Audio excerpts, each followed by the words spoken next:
बिस्मिल्लाहिर्रहमानिर्रहीम। अस्सलाम वालेकुम dear students, I am Adil Razaq और आज हम अपना ECAT physics chapter number 4 work and energy की हम टेस्ट डिस्कशन करने जा रहे हैं। डियर स्टूडेंट, इस चैप्टर के अंदर 3 चीज़ें आपने बहुत इंपॉर्टेंट जो है वो याद रखनी है और इन्हीं से रेलेवेंट सवाल आ सकता है। नंबर 1 मोमेंटम और काइनेटिक एनर्जी का relation, number 2 work energy principal और नंबर 3 है inter conversion of potential energy into kinetic. इसके साथ साथ पावर के सवाल भी आ सकते हैं और एस्केप वेलोसिटी के क्वेश्चंस भी आ सकते हैं, लेकिन जो हाईली टेस्टेड एरिया है वो आपके पास मोमेंटम और काइनेटिक एनर्जी, इसके साथ साथ वर्क एनर्जी प्रिंसिपल। तो हम बढ़ते हैं सबसे पहले अपनी टेस्ट डिस्कशन की जानिब। तो ये देखिए जी, पहला एमसीक्यू आपके सामने है। A force of 3i + 2j + 4 के Newton gives a particle a displacement of 2i - 3j + 5 के मीटर।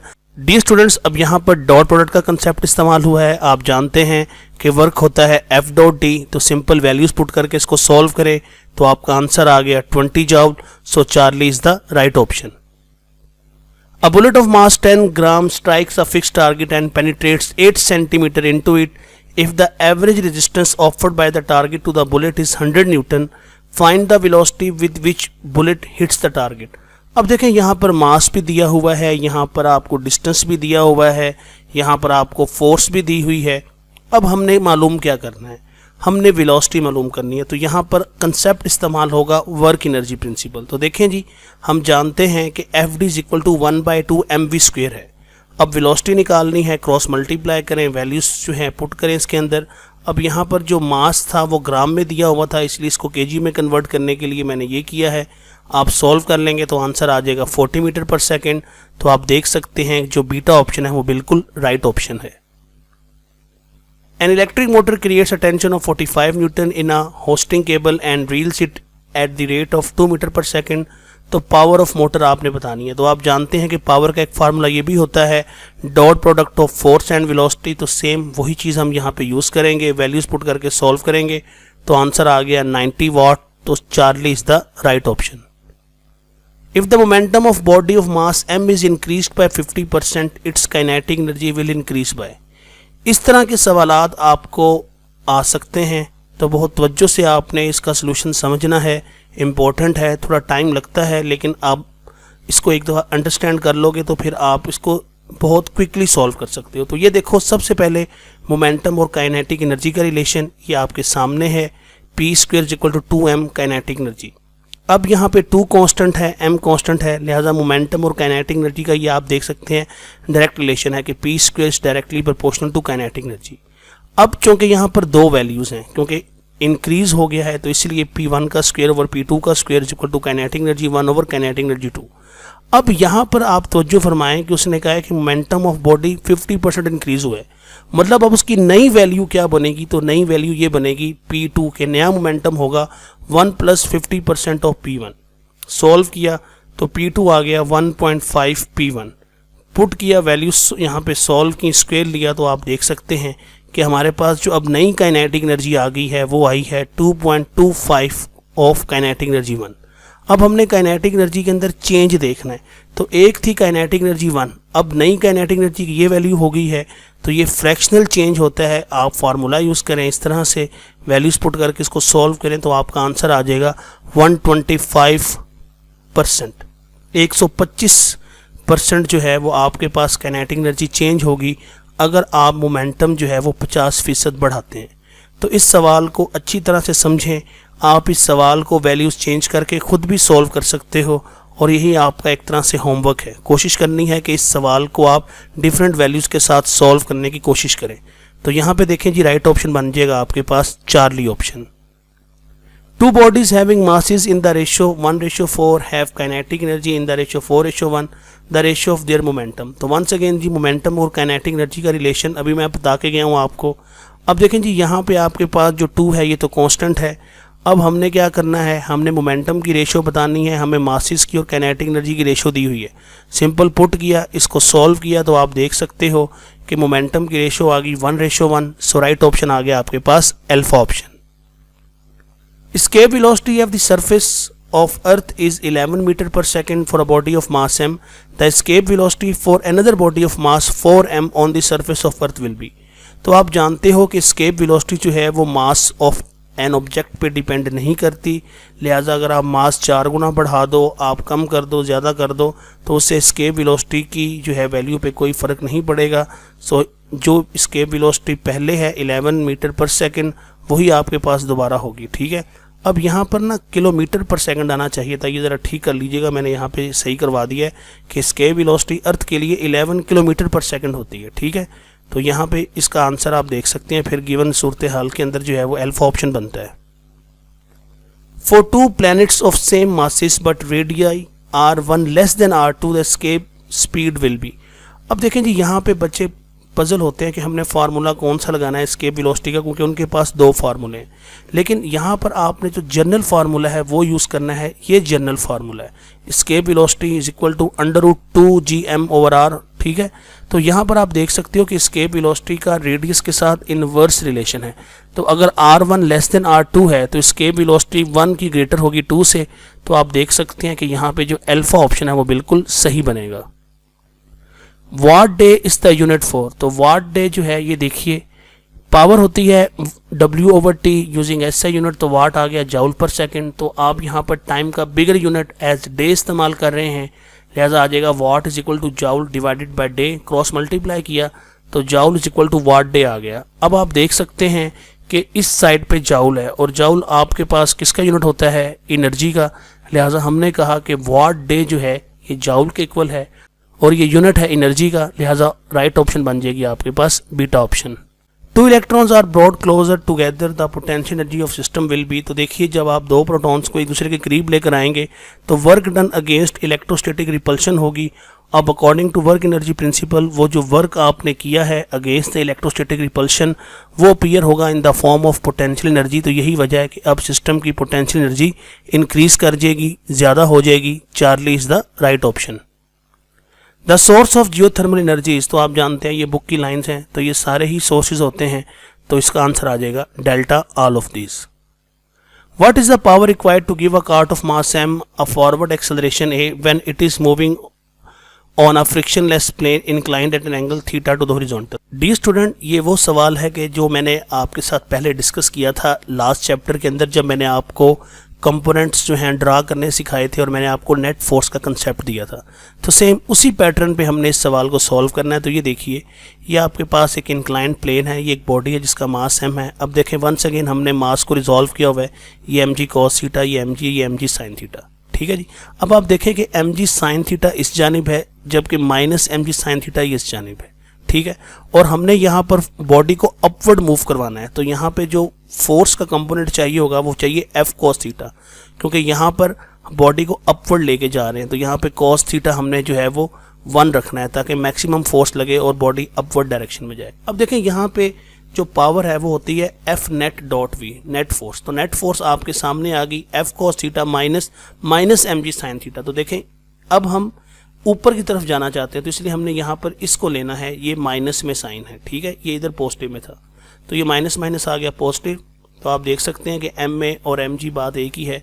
तो इसलिए यहाँ पर हमने जब इसको सॉल्व किया, वैल्यूज पुट की, तो आप देख सकते हो कि आपके पास जो डेल्टा ऑप्शन है वो बिल्कुल राइट ऑप्शन बनेगा. और ये आपने सवाल अच्छी तरह से समझना है, ये है power on an inclined surface. ठीक है, तो राइट ऑप्शन आप देख सकते हो डेल्टा आ गया.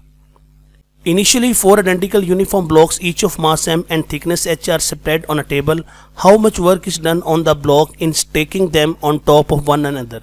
तो यहाँ पर मैं आपको शॉर्टकट सिखाऊंगा कि इस तरह के सवालों को आप किस तरह से सॉल्व कर सकते हो. तो ये देखो डियर स्टूडेंट, यहाँ पे शॉर्टकट आपके पास आ गया, W is equal to n into n-1/2 mgh.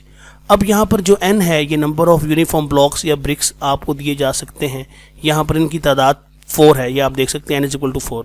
तो पुट करके सॉल्व करें तो आपका आंसर आ जाएगा 6 mgh.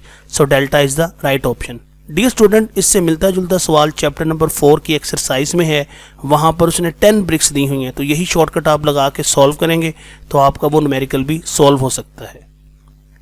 A ball has kinetic energy 100 joule on earth and moon, both ball throne upward, which ball has more potential energy at maximum height. अब यहाँ पर law of conservation of energy का principal use होगा, तो according to it आपके पास जो energy है दोनों बॉल्स की वो सेम रहेगी मैक्सिमम हाइट पर। अब एक बच्चा ये सोच रहा होगा कि मून पे ग्रेविटी का चक्कर है, ये वो सब बातें ठीक है, लेकिन एक बात याद रखिएगा कि चाहे आप मून पे चले जाएं चाहे आप अर्थ पे चले जाएं, law of conservation of energy दोनों जगहों पे वैलिड होगा। तो अब यही वजह है कि अगर दोनों जगहों पर काइनेटिक एनर्जी सेम है तो दोनों जगहों पर पोटेंशियल एनर्जी भी सेम होनी चाहिए। सो राइट ऑप्शन आ गया इसका beta option. At a certain instant, a 0.3 kg body has velocity of 4i plus 3j। तो काइनेटिक एनर्जी बताएं इसकी, तो सिंपल जी काइनेटिक एनर्जी का फार्मूला आपके सामने है 1/2 mv²। अब यहाँ पर जो v है ये मैग्नीट्यूड होता है, तो वेक्टर का मैग्नीट्यूड आपको लेना आता है पहले का स्क्वायर जमा दूसरे का स्क्वायर होल अंडर रूट। तो हमने यही किया, वैल्यूज पुट की, सॉल्व किया, तो आंसर आ गया आपके सामने alpha option. If mass m dropped from height h vertically, F is the force of friction during downward motion and V is the velocity at bottom, following equation will be held। तो ये once again जो मैंने आपको शुरू में कहा था inter conversion of kinetic energy and potential energy, ठीक है, तो ये वही चीज़ इस्तेमाल हुई है, आप देख सकते हो यहाँ पे। तो ये आपकी बुक की ही इक्वेशन है, तो राइट ऑप्शन आपके पास आ जाएगा इसका बीटा ऑप्शन।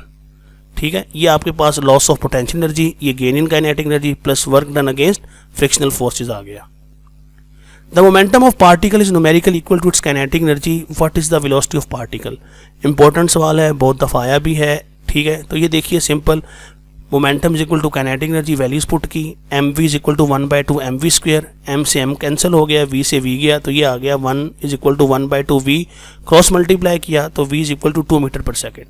तो याद रखिएगा कि एक बॉडी का मोमेंटम और काइनेटिक एनर्जी तब इक्वल होती हैं जब उनके मासेस सेम हो और बॉडी 2 मीटर पर सेकंड की स्पीड से मूव कर रही हो। तो राइट ऑप्शन आ जाएगा इसका beta option. A body falls freely under gravity, its velocity is v when it has lost a potential energy u, the mass of bodies। Once again जी यहाँ पर इंटर कन्वर्जन ऑफ एनर्जी का concept इस्तेमाल हुआ है। तो ये देखिए loss in potential energy is equal to gain in kinetic energy. Potential energy दी हुई है वो u है और काइनेटिक एनर्जी होती है 1/2 mv²। मास मालूम करना है, इस इक्वेशन को आप रीअरेंज कर लें तो आपके पास आंसर आ जाएगा alpha option 2u/v²। A light and a heavy body have equal kinetic energy. देखें जी यहाँ पर काइनेटिक एनर्जी इक्वल दे दी है। Which of the following has a greater momentum. तो once again momentum and kinetic energy का रिलेशन इस्तेमाल करें। तो ये देखिए जी आपके सामने इक्वेशन है, p is equal to √2m kinetic energy. अब काइनेटिक एनर्जी कांस्टेंट है, लिहाजा मोमेंटम डायरेक्टली प्रोपोर्शनल हो गया √m के। तो अब जिसका मास ज़्यादा होगा उसका मोमेंटम भी ज़्यादा होगा। तो अब आप देख सकते हैं कि यहाँ पे जो राइट ऑप्शन बनेगा वो बनेगा alpha option. A ball of mass 1 kg is released from Tower of Pisa. The kinetic energy generated in it after 10 meter will be। अब देखें जी once again यहाँ पर इंटर कन्वर्जन ऑफ एनर्जी का concept इस्तेमाल हुआ है। Here kinetic energy is equal to potential energy as it is released from height। तो kinetic energy is equal to potential energy होती है mgh के इक्वल। वैल्यूज पुट करके इसको सॉल्व करें। यहाँ पर g की वैल्यू मैंने 9.8 ली है, आप 10 भी ले सकते हैं, कोई फ़र्क नहीं पड़ेगा, ठीक है। 10 लेके सॉल्व करेंगे तो आंसर 100 जूल आ जाएगा, तो वो 98 जूल के करीब करीब है, ठीक है। तो यहाँ पे राइट ऑप्शन बनता है आपके पास delta option. The angles between the force and the displacement for maximum and minimum work will be respectively। तो डियर स्टूडेंट्स आप जानते हो या आपने पढ़ा हुआ है कि मैक्सिमम वर्क के लिए एंगल 0 डिग्री होना चाहिए क्योंकि कॉज ऑफ 0 1 होता है। मिनिमम वर्क के लिए एंगल 180 डिग्री होना चाहिए क्योंकि कॉज ऑफ 180 -1 होता है। सो राइट ऑप्शन आ जाएगी यहाँ पे alpha option. In a certain situation f and s are not equal to 0 but the work done is 0। From this we conclude that। अब देखें जी वर्क जो है वो उसने कहा है कि फोर्स भी ज़ीरो नहीं है, डिस्प्लेसमेंट भी ज़ीरो नहीं है, लेकिन इसके बावजूद वर्क ज़ीरो हो गया, तो वजह बताएं क्या होगी। तो देखें हमें पता है, हम जानते हैं कि वर्क 3 चीज़ों पे डिपेंड करता है, फोर्स के ऊपर, डिस्प्लेसमेंट के ऊपर और एंगल के ऊपर। अगर W ज़ीरो है, वर्क ज़ीरो है और सच दैट के फोर्स भी ज़ीरो नहीं है, डिस्प्लेसमेंट भी ज़ीरो नहीं है, तो हमने कहा फिर लाजमन एंगल जो है वो 90 डिग्री होना चाहिए क्योंकि कॉज ऑफ 90 ज़ीरो होता है। अगर फोर्स और डिस्प्लेसमेंट नॉन ज़ीरो हैं और एंगल 90 है तो वर्क ज़ीरो होगा। सो राइट ऑप्शन आ गई यहाँ पे बीटा ऑप्शन के force and displacement are at right angles. The relationship between the force F and position X of a body is shown, ये आप देख सकते हैं। तो हमने वर्क डन बताना है x इक्वल टू 1 से लेके x इक्वल टू 5 मीटर। अब यहाँ पर देखें जी वर्क डन है ग्राफिकली, तो आपको ये पता होना चाहिए कि ग्राफिकली वर्क डन कैसे सॉल्व होता है। Area under force displacement graph. तो यहाँ पर अब आपने एरियाज बनाने हैं, ये आप देख सकते हो, ठीक है। तो ये देखें मैंने डिटेल में इसको सॉल्व किया हुआ है। ये एरिया A1, ये एरिया A2, ये एरिया A3, ये एरिया A4, ये एरिया A5। अब आप देख सकते हो कि A1 एंड A5 ये ट्राइंगल्स हैं, A1, A2 एंड A4 ये रेक्टेंगल्स हैं। ट्राइंगल का एरिया निकालने का फार्मूला होता है 1/2 बेस इंटू हाइट और रेक्टेंगल होता है length into width. Using the concept आपके सामने है कि area under force displacement graph gives work. अब टोटल वर्क क्या होगा, इन तमाम एरियाज का सम कर लें।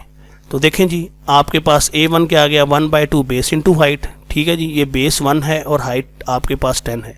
इस तरह जी ये आपके पास रेक्टेंगल है, ये आ गया, फिर ये रेक्टेंगल है। इसको समझें ज़रा, 1 मल्टीप्लाई बाय -5। अब जब आपने यहाँ पे सॉल्व करना है तो यहाँ पे आपने -5 लेना है, यहाँ पे आपने +5 नहीं लेना। ये वो गलती है जो बच्चे करेंगे, ठीक हो गया। अब यहाँ पर नेगेटिव वर्क हो रहा है इसके लिए, ठीक है। तो इसीलिए यहाँ पर आपने इसको -5 लेके सॉल्व करना है, ठीक है। +5 ना लेना बेटा, वरना ये आपका आंसर गलत आएगा, ठीक है। तो फिर उसके बाद एक राइट एंगल ट्रायंगल आ गई, उसको भी सॉल्व किया, इसको आपने वैल्यूज पुट की तो आंसर आप देख सकते हैं, आप 20 जूल है, तो राइट ऑप्शन आ जाएगी डेल्टा ऑप्शन। सेम यही सवाल आपने वैल्यूज चेंज करके खुद से करना है, ठीक है। तो आप देखेंगे कि ये फिर आपको भूलेगा नहीं, ठीक है। ये भी आपको होमवर्क है कि कोशिश कीजिएगा सेम इसी क्वेश्चन को, या थोड़ी सा आप ग्राफ में वैल्यूज चेंज कर सकते हो, शेप चेंज कर सकते हो, लेकिन कोशिश ये करनी है कि आप नेगेटिव वाला जो है फैक्टर है वो भी आप यूज़ करें। The work done by a force acting on a body is shown. अच्छा, यहाँ पे थोड़ी सी गलती है इस सवाल के अंदर, तो उसके लिए हम माजरत खां हैं आपसे, ठीक है। लेकिन मैं फिर भी आपको सवाल हल करना बता देता हूँ कि वंस अगेन जी area under force displacement graph होगा, यहाँ पे वैल्यूज सही तरह से शो नहीं की गई, इसलिए आप इसमें पजल हुए होंगे, ठीक है। तो वंस अगेन इसको अच्छी तरह से देख लो, ठीक है। तो मैंने कह दिया कि करेक्ट द क्वेश्चन, तो इसका आपको ना ग्रेस मार्क मिल जाएगा, ठीक है बेटे। A stationary particle explodes into two particles of mass m1 and m2 which moves with velocity v1 and v2. The ratio of their kinetic energy is e1 over e2 is. अब देखें जी, जब भी explosion होती है तो momentum तो conserve होना ही होना है। तो वंस अगेन मोमेंटम और काइनेटिक एनर्जी का रिलेशन आपके सामने है। तो देखें जी, यहाँ पर मोमेंटम कांस्टेंट है, इसको आपने सॉल्व किया तो काइनेटिक एनर्जी इन्वर्सली प्रोपोर्शनल आ गई मास के। ये तब होता है जब मोमेंटम कांस्टेंट हो। तो अब देखें, अब आपने रेशो निकालनी है, तो यहाँ पे इन्वर्स रिलेशन है, तो kinetic energy 1 over kinetic energy 2 किसके कुल आ जाएगा, m2 ओवर m1 के। सो राइट ऑप्शन आ गया इसका Charlie option. An object rolls down an inclined plane of vertical height 10 meter has potential energy A. When it is at height of 5 meter it has potential energy B. तो ratio बतानी है आपने। तो ये देखें जी, यहाँ पर आपके पास दो ऑब्जेक्ट्स हैं किसी इंक्लाइंड प्लेन पर। पोटेंशियल एनर्जी A के लिए हाइट h1 10 मीटर है और पोटेंशियल एनर्जी B के लिए हाइट जो है वो 5 मीटर होगी। तो सिंपल पोटेंशियल एनर्जी 1 mgh होती है, यहाँ पर हाइट 10 है, तो ये आपके पास आ गया 10 mg। ये पोटेंशियल एनर्जी B है, ये आ गया mg h1 माइनस h2, तो 10 में से 5 निकाला, ये आ गया 5 mg। रेशो लेके सॉल्व कर लें तो आंसर आ जाएगा 2:1। तो आप देख सकते हो beta is the right option. A 2 kg object is moving at 3 meter per second. A 4 Newton force is applied in the direction of motion and the removed after the object has traveled an additional 5 meter. ये काम की चीज़ है, इसको देखते हैं। Work done by this forces. सबसे पहले हमने ये देखना है कि यहाँ पर इस फोर्स के मुताबिक, इस वेलोसिटी के मुताबिक उसका डिस्टेंस असल में कितना ट्रेवल होना चाहिए। तो ये देखें, शुरू में मैंने इसको सॉल्व किया तो मेरा डिस्टेंस आ गया 9/4, ठीक है। अब इस डिस्टेंस के हिसाब से मैंने देखना था कि कितना वर्क डन हुआ है। तो जब मैंने इसको सॉल्व किया तो वर्क आ गया 9 जूल, ठीक है। लेकिन उसने कहा है कि एडिशनल 5 मीटर, तो इसीलिए मैंने 5 में से इस वैल्यू को माइनस किया। क्यों? क्योंकि ये आंसर छोटा है, ये आंसर बड़ा है, और चूँकि एडिशनल है इसलिए मैंने इसको इसमें से माइनस किया। तो मेरा अब जो डी डैश आ गया वो 11.4। अब मैंने इस डिस्टेंस के हिसाब से देखना है कि जी कितना वर्क हुआ है। तो इस डिस्टेंस के हिसाब से मैंने वर्क कैलकुलेट किया तो वो आ गया 11 जूल। अब मैंने ये देखना है कि दोनों सिनेरियोज के अंदर टोटल वर्क डन कितना किया है इस फोर्स ने। तो दोनों को आप सम कर दें तो आप देख सकते हैं 9 जूल प्लस 11 जूल कितना आ गया, 20 जूल। तो राइट ऑप्शन आपके पास इस क्वेश्चन की आ गई डेल्टा ऑप्शन। ये सवाल इंपॉर्टेंट है, इसको गौर से देखें, इसको सॉल्व कर लें, ठीक है। ये सवाल इंपॉर्टेंट है। A body of mass 1 kg drop from the top of tower of height 50 meter. What will be its kinetic energy 10 meter below the top? ये भी बहुत सिंपल सवाल है लेकिन थोड़ा सा उसने कॉम्प्लिकेट किया हुआ है। सवाल पे तवज्जो करें। What will be its kinetic energy 10 meter below the top? Top से 10 मीटर के फासले पे हमने बताना है कि उसकी काइनेटिक एनर्जी कितनी होगी। तो वंस अगेन यहाँ पे मैं शॉर्टकट यूज़ करूँगा। तो ये देखो काइनेटिक एनर्जी यहाँ पे निकालने का तरीका है वही पोटेंशियल एनर्जी के अंदर आप चेंज निकाल लें। तो mg h1 माइनस h2, अब h1 कितना है वो है 50 और h2 को समझें। h2 क्या है, h2 ये वाला डिस्टेंस लेना है आपने। उसने कहा है कि kinetic energy 10 metre below the top, तो 10 मीटर बिलो द टॉप ये आ गया, लेकिन हमें पता है कि पोटेंशियल एनर्जी हमेशा किसी रेफरेंस पॉइंट से होती है, इसीलिए यहाँ पे जो h2 है वो मैंने 40 मीटर ली है। ओके, सॉल्व किया इसको। वंस अगेन यहाँ पे मैंने 9.8 लिया हुआ है, आप 10 भी ले लेंगे तो आंसर 100 जरूर आ जाएगा, तो उससे परेशान नहीं होना, ठीक है। तो राइट ऑप्शन आ गया आपके पास beta option. Which of the following bodies has the largest kinetic energy. तो देखें जी, सिंपल वैल्यूज पुट करें, सॉल्व करें, तो आप देख सकते हो कि आपके पास जो बीटा ऑप्शन है इसका आंसर सबसे ज़्यादा है, लिहाजा काइनेटिक एनर्जी जो है वो इस ऑप्शन की जो है ज़्यादा होगी, जिसका मास 2m और स्पीड 3v होगी, ठीक है। तो राइट ऑप्शन आ गया आपके पास beta option. The weight of an object on the moon is 1/6 of its weight on Earth. The ratio of kinetic energy of a body on Earth moving with speed v to that of the same body moving with speed v on the moon is। तो देखें जी, यहाँ पे simple बात ये है कि kinetic energy है 1/2 mv²। अब इम्पोर्टेंट जो क्वांटिटी है वो है मास। मून के ऊपर वेट डिफरेंट हो सकता है, लेकिन मास वो क्वांटिटी है जिसने कांस्टेंट रहना है, जिसने मून के ऊपर चेंज नहीं होना। यही वजह है कि जो काइनेटिक एनर्जी अर्थ पे होगी वही काइनेटिक एनर्जी मून पे होगी, लिहाजा यहाँ पे रेशो आ जाएगी 1:1। So beta is the right option. The amount of work required to stop a moving object is equal to. तो वंस अगेन जो मैंने लेक्चर के स्टार्ट में बात की, वर्क एनर्जी प्रिंसिपल, तो वो जो वर्क है दर हकीकत वो उसकी काइनेटिक एनर्जी के इक्वल होगा, और ये आपके एक्सरसाइज के एक न्यूमेरिकल के अंदर इस्तेमाल भी हुआ है फार्मूला, ठीक है। तो ये देखें जी, आपके पास चार्ली जो है वो राइट ऑप्शन आ जाएगा। According to work energy principle W is equal to FD is equal to 1/2 mv² is equal to kinetic energy, ठीक है। हमने इससे बहुत सारे सवाल हल भी किए हैं। तो डियर स्टूडेंट, ये थी जी हमारी आज की टेस्ट डिस्कशन। उम्मीद करता हूँ कि आप इसको अच्छी तरह से समझोगे, देखोगे, जो आपने गलतियाँ की हैं वो आप हमसे डिस्कस किया करो, ठीक है। तो अपना आपने ख्याल रखना है, अपना अच्छा पढ़ें, मेहनत करें, अल्लाह पाक आपको कामयाब करेगा। अल्लाह हाफिज़।